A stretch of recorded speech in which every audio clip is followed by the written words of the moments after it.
Hey guys, welcome to today's video. Today I'm going to be sharing with you some summer meal ideas. I'm saying meal ideas because this could be for breakfast or lunch, but when I filmed all this, these were what we had for dinner. If you guys are new to my channel, I would love for you to subscribe. We do vlogs over here. We do meal ideas, dinner ideas, what I eat in a day. We do routines. We just basically share with you guys what we do as a family of 5. So we would love for you guys to join our little family here. So I was inspired to make this video because I feel like in the summertime, we are out later in the day. We're either at the pool or the beach or doing some fun summer activities, riding our bikes. And so there's limited time to make dinner. And also, I feel like we don't need as heavier of dinners. I feel like in the wintertime, you like soups and chowders and big meals with like a meat and a potato and like a veggie. And in the summer, we like to eat a lot lighter. And I don't know if you guys are the same, but that's just how we are. So we are always looking for quick, light dinner ideas, and quick being the key. So all of these meal ideas are super easy, super quick, super light, and just something that you can whip together either for lunch or dinner. And then there's also one special dessert idea that I think that you guys will really like too. It's something that I've actually shared on this channel before, but it is a family favorite. And again, it's super light and easy to make for summertime. So let's get into all of these meal ideas. So the first summer dinner we made was this pasta salad, and we like to have this with grilled chicken. And we have tried so many different pasta salads, and this one is our favorite, so I wanted to share it with you guys. For this recipe, you'll need 16 ounces of pasta. We like to use the rotini. We think it's the best with the pasta salad. You also need some Italian dressing, 8 ounces. I would just recommend finding your favorite kind. This one is from Publix.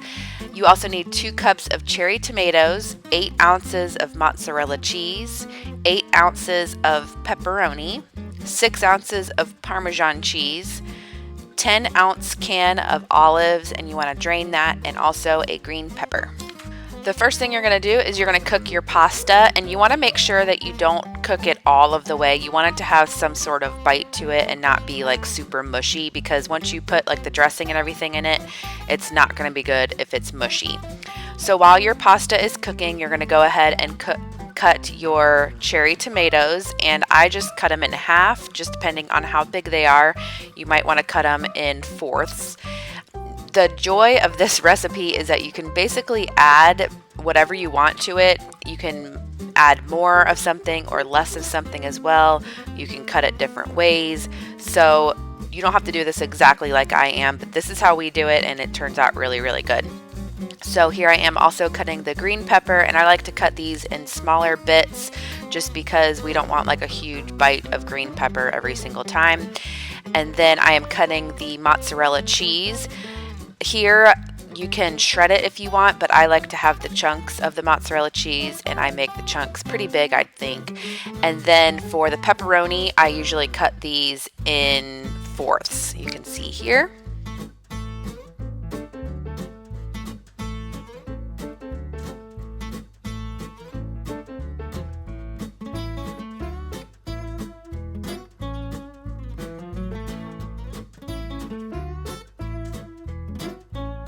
Once the pasta is done, I drain it, and then I also want to cool it off a little bit because I don't want to add like the cheese and everything when the pasta is super hot. So if you have time to let it cool, you can, but I usually just run some cold water over it just to cool it off a bit.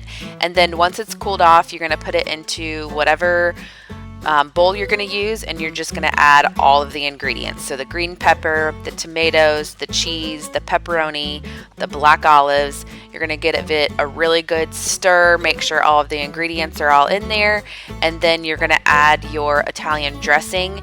And you can add 8 ounces, but you can add more if you want it a little bit more wet, or if you want it a little bit more dry, you can obviously not add as much. And then you're going to add your Parmesan cheese. We like to use the shredded kind and also the powdered kind, I guess you could call it. And that is it. And the best way that you can eat this is when it's chilled, even like the next day. So if you're making this for a party or something, I recommend making it the day before and letting it chill in the refrigerator. The next summer dinner idea is chicken Caesar wraps. These are really, really good and super easy to make. For this recipe, you'll need 2 boneless, skinless chicken breasts. You'll need some salt and pepper to cook the chicken and some oil to cook the chicken in. You'll need a large head of romaine lettuce, a half a cup of Parmesan cheese, 1 cup of Caesar dressing, 1 cup of croutons, and 4 flour tortillas. First thing is to heat your oven to 350 degrees, and then you're gonna prep your chicken. So like I said, this makes 4 wraps. So if you need to make more, then obviously you'll need more chicken. But for this recipe, it makes 4 wraps, and you just need 2 boneless, skinless chicken breasts. You're just gonna salt and pepper the outside or whatever seasonings you guys like, and then you're gonna cook it on both sides, probably for about 5 minutes on both sides. Just to brown it a little bit, and then you're gonna cut your romaine lettuce, and you can just see how I cut it here. Obviously you're making it for a wrap, so you want to make sure there's smaller bites and not like huge pieces of lettuce coming out of your wrap. And then you're gonna make sure you're flipping your chicken, and this is cooking in the oil. I don't know if I said that. There's no specific measurement for the oil, but you can just eyeball it. Then you're going to put your lettuce into a bowl as well as your Parmesan cheese. You can see that we also use the shredded and the powdered here as well for this recipe. And I am putting the chicken into the oven, and I'm cooking it all the way through. I think this took about 30 minutes. Again, it just depends on how thick your chicken is. So just cook it until it is finished and ready to go. And then you're going to take it out and cut your chicken. There's no real way to cut it either. Like I said, this is super easy. Just kind of do what you think. I'm cutting it into small bite-sized pieces since this is going into a wrap. And you're basically making a chicken Caesar salad and then just wrapping it up into a tortilla. So once your chicken is cut, you're going to add it to your bowl of lettuce and Parmesan cheese, and then you're going to add your dressing in there, mix it up really good, and then add your croutons as well, mix it up really good, and then you're just going to wrap it up into a tortilla.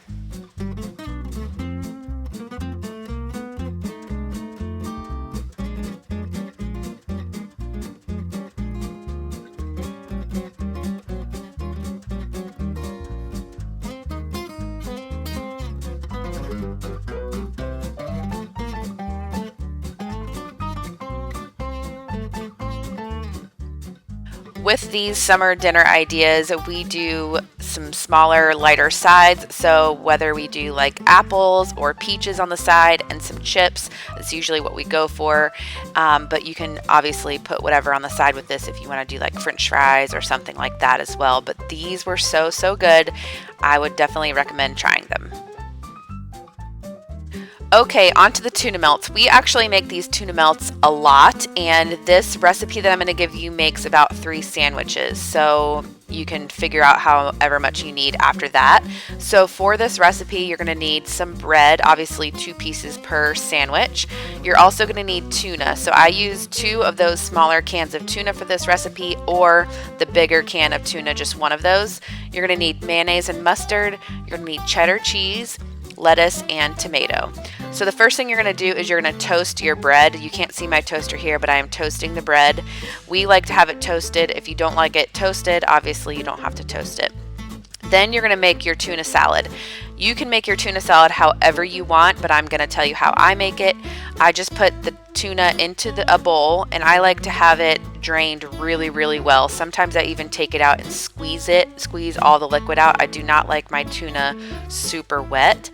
And then I do mustard and a tiny bit of mayonnaise. Again, I don't like my tuna salad super wet, so I just use the minimum amount of mustard and mayonnaise.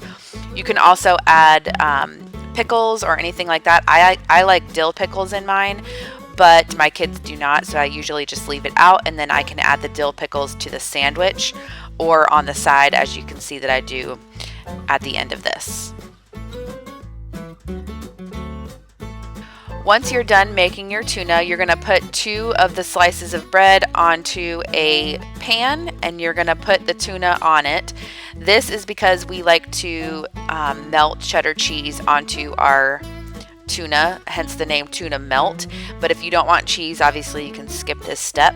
But we put the tuna on the sandwich, and then we slice the cheddar cheese and put it on the sandwich. We like to do thinner slices, and if you already have like American cheese or already sliced cheese for like sandwiches, obviously you can use that. And then there's no specific time that we put it in there. We just put it in there till it's melted. And then we add the toppings. Obviously you can do whatever you want, but we like mustard, lettuce, and tomato. And like I said, sometimes we do pickles as well. And that is it. This is super duper good. I think this night we ate it with pickles and Pringles.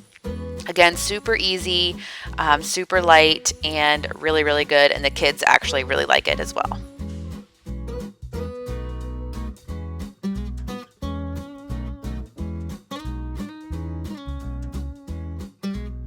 Okay, on to the steak kebabs. Guys, these ended up being our favorite by far that we made. We have never made our own kebabs before. We've always bought them from like Publix or something already put together. But this recipe is super duper good. It's probably really good with chicken as well, or just the veggies with this sauce that you make with it. Oh my gosh, guys, you've got to try this. If any of the recipes that you try on here, definitely try these kebabs. So for the kebabs, you'll need 1 pound of boneless top sirloin. This makes it so the beef is super tender and really good, like melt in your mouth. So, so good. You'll also need 1 green pepper, a red onion, 1 squash and 1 zucchini, a teaspoon of garlic salt, a teaspoon of red pepper flakes, 2 teaspoons of Worcestershire sauce, 1 teaspoon of steak seasoning, 1 teaspoon of onion powder, 1 teaspoon of brown sugar, and 2 tablespoons of oil, and some skewers. So the first thing you're going to do is prep your veggies, and you want to make sure you wash them obviously before you cut them. But I am basically just cutting all of the veggies and putting them into a bowl, and I'm cutting them big enough to fit on the skewer so they're not going to like fall apart or be too big on the skewer. But you can see like probably 1-inch pieces for everything that I cut. So just think about that while you're cutting. So I do 1 green pepper. If you really like peppers, you could do more. This is kind of like the pasta salad. You can kind of do what you like. The recipe that I found did not call for the squash and zucchini, so I was a little bit nervous about adding that to the skewers because I thought they were going to get mushy and fall off, but they ended up being really, really, really good. So like I said, if there's a certain veggie that you like or don't like, you can add or take away. This is just really good. I think the sauce is really what makes it, and this type of cut of beef is what really makes it. So I'm cutting up all of the veggies as you can see, and then here is the piece of steak that I'm cutting. I tried to cut most of the fat off. Usually if you are just cooking this as it is, you want to keep the fat in because that is like the tasty part, or it gives it the most flavor. But when you're using skewers, you don't want to have like 1-inch piece of just fat. So I tried to cut most of the fat off, you can see here, and put it all into the bowl. This is super easy. Just throw it all in there.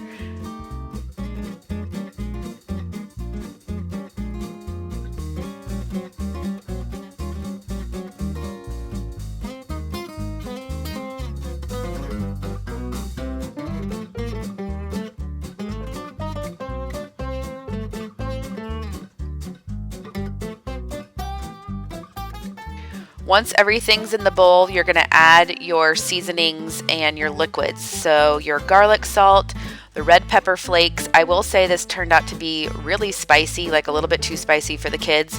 So if you don't want that, then you can omit the red pepper flakes or not do as much. But we only did 1 teaspoon. 2 teaspoons of the Worcestershire, you have the steak seasoning, the onion powder, the brown sugar, and the oil. And again, depending on how many veggies you use, or if you use more than I did or less than I did, you can add more of the sauce. Just make sure all of the pieces get coated in the oil and all of the seasonings so that it's really, really good. So once you start stirring it up, you can see that if you need more of something or less of something, to make sure every single piece has the seasoning on it.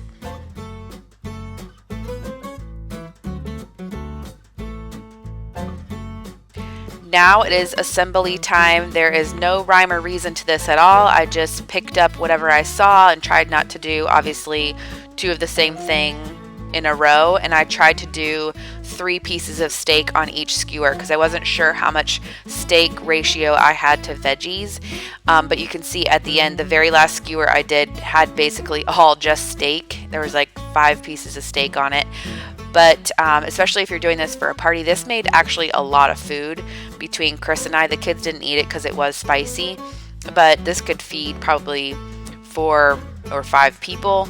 But just to be fair, I tried to do just 3 pieces of steak on each skewer, but then everything else I kind of just eyeballed to see what I had and just made them. And I think they turned out really pretty with all the different colors as well.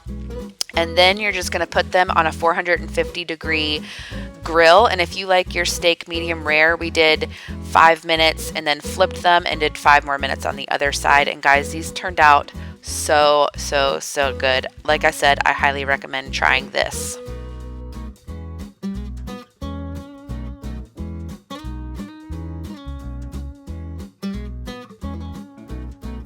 Okay, and here is our fun summer dessert. This is something that we make a lot, not just in the summer, but it's fun in the summer because the kids can just go into the refrigerator and pick one of these out.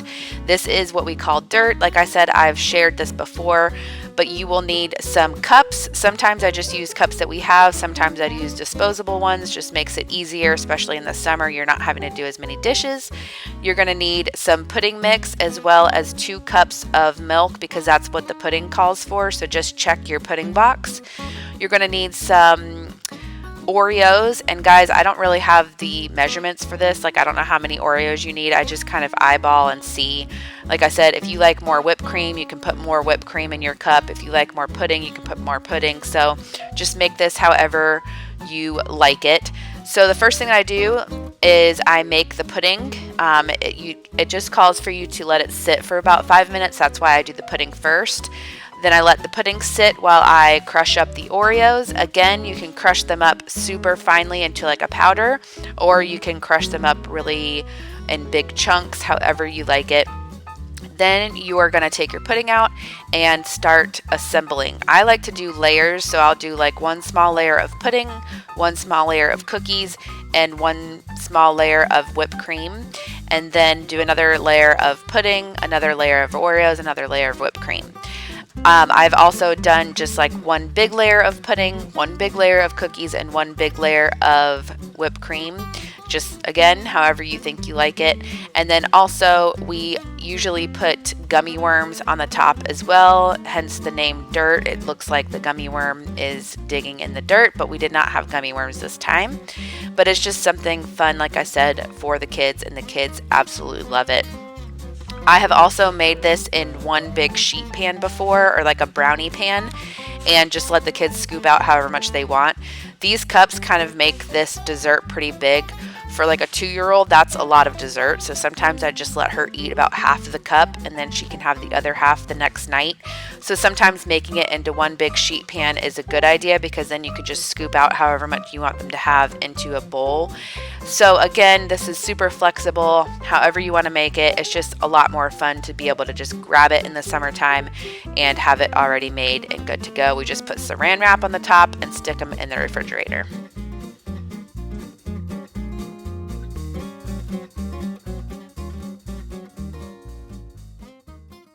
Okay guys, so that is it. I hope that you guys enjoyed this. I hope that you guys got some good inspiration of something to make for your family as well. If you guys are super busy like we are in the summer, let me know if you guys like this type of video because I have tons more summer meal ideas that I can share with you. We are going to be eating lots of meals like this during the summer, so it's really easy for me to get the camera out and film it for you guys if you guys enjoy it. I will see you guys in our next video and hope that you guys are having a great day. Bye.